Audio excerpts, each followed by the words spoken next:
So hello friends, welcome to my channel. और इस video में हम लोग एनालॉगी देखेंगे। रीजनिंग में जो एनालॉगी आता है बहुत सारे गवर्नमेंट एग्जाम में पूछे जाते हैं, वो हम लोग इस वीडियो में देखेंगे।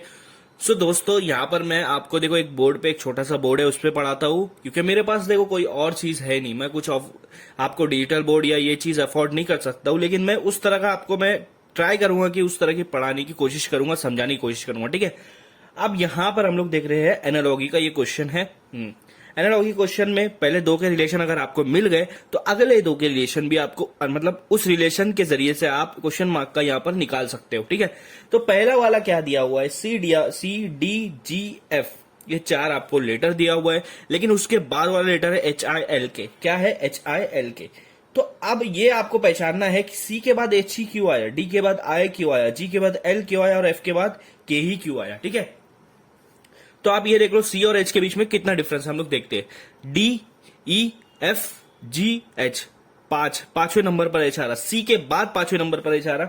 डिफरेंस मतलब मैं 5 का बात कर रहा हूं, C के बाद कितने नंबर पर आ रहा है, 5 के बाद आ रहा है। ठीक है, D के बाद I कितना आता है, EFGHI, ये भी पांचवें नंबर पर आ रहा है। ठीक है, ये भी पांचवें नंबर पर आ रहा है, तो मतलब ये सारे पांचवें नंबर पर आएगा, आप चेक कर लेना इसको।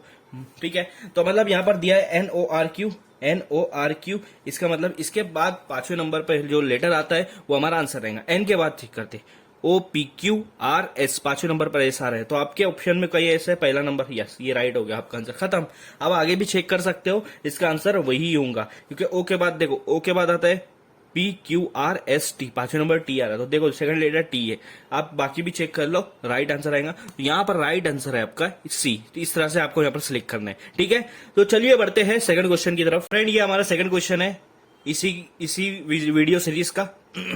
और यहाँ पर दिया हुआ है रूट ऑफ AFI का M दिया हुआ है, रूट ऑफ ADD का L दिया है, तो रूट ऑफ ABA का क्या आएगा। यहाँ पर नीचे चार ऑप्शन दिया हुआ है। ठीक है, अभी AFI कैसे रूट किया है, कभी भी देखो लेटर आया ना, सबसे पहले यहाँ पर जो आपको नंबर में उसको रिप्रेजेंट करना है, जैसे A को 1 पे, B को 2 पे, C को 3 पे, इस तरह से रिप्रेजेंट करना है। अभी ये रूट AFI की बात करते हैं हम लोग। ठीक है, रूट AFI की बात करते हैं।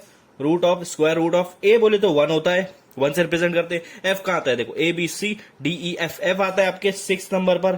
ठीक है, और उसके बाद I कब आता है, 6 नंबर पे F आता है, उसके बाद GHI 9 नंबर पर आपका I आता है। तो रूट ऑफ 169 का रूट कितना आता है, 13 होता है। तो आप चेक करो 13 नंबर के पे कौन सा लेटर आता है, ABCDEFGHIJKLM, M आता है। 13 नंबर पे कौन सा लेटर आता है, M आता है। तो देखो इसी तरह से वहां पर M लिया है। ठीक है, कभी कभी इनको प्लस किया रहेगा, अलग अलग तरीके से यहाँ पर वो लोग लॉजिक लगाते हैं। ठीक है, बट हमारा यहाँ पर डायरेक्ट आ गया। ADD को चेक करते हैं, ये लॉजिक सही है क्या, हम जो कर रहे हैं वो उसको कंफर्म कर लेते हैं। ठीक है, A बोले तो आपका मालूम है 1 है, D का आता है ABCD 4 पे आता है, तो ये दोनों DD है, इसलिए 4। 144 का रूट कितना आता है, रूट ऑफ 144 ऑब्वियसली 12 आता है। तो 12 नंबर पे क्या आता है, ABCDEFGHIJKL, L आता है। ठीक है, तो यहाँ पर भी L दिया, इसका मतलब हमारा जो लॉजिक हम यूज कर रहे हैं वो राइट है। ठीक है, इसी तरह सा ABA का निकालते हैं हम लोग। तो यहां पर देखो A बोले तो फर्स्ट, B बोले तो सेकंड नंबर, फिर A आया मतलब फर्स्ट। 121 किसका रूट है, आपको पता है 11 का रूट है। 11 क्या आता है, ABCDEFGHIJK, के आता है। तो आपको यहां पर ऑप्शन में क्या आएगा, D आएगा, K। तो ये क्योंकि 11 को हम लोग K से रिप्रेजेंट करते हैं, K को 11 से रिप्रेजेंट करते हैं, इसलिए यहाँ पर D पे ऑप्शन में आएगा हमारा D आएगा। ठीक है, तो इस तरह से हमको यहाँ पर निकालना है इसका आंसर। ठीक है, अब देखते हैं क्वेश्चन नंबर 3। तो फ्रेंड, ये हमारा थर्ड क्वेश्चन है। ठीक है, इसी सीरीज का थर्ड क्वेश्चन है, और क्या दिया हुआ है यहाँ पर देखो, 12 72, तो 8 का कितना आएगा। ठीक है, अब आप बोलोगे कि 12 मल्टीप्लाई बाय 6 कर देंगे तो 72 आएगा, लेकिन 8 मल्टीप्लाई बाय 6 करेंगे तो 48 आएगा, बट वो ऑप्शन में अवेलेबल है क्या, नहीं है। तो ये लॉजिक हम लोग यहाँ पर इस्तेमाल नहीं कर सकते। और क्या लॉजिक आ सकता है, और एक लॉजिक मुझे दिख रहा है, 12 का स्क्वायर करो, कितना आ रहा 144, और उसको 2 से डिवाइड करो, कितना आ रहा 72। ठीक है, आया 72 आपका। हाँ, अब यही चीज इसके साथ करो, 8 का स्क्वायर करो, कितना आएगा 64 आएगा, और 2 से डिवाइड कर दो तो आएगा आपका 32। तो आपका यहाँ पर बी ऑप्शन राइट है। ठीक है, तो लॉजिक मतलब ऑप्शन में क्या अवेलेबल है उस हिसाब से हमको यहाँ पे लॉजिक लगाना पड़ेगा। ठीक है, अब क्वेश्चन नंबर 4 देखो आप।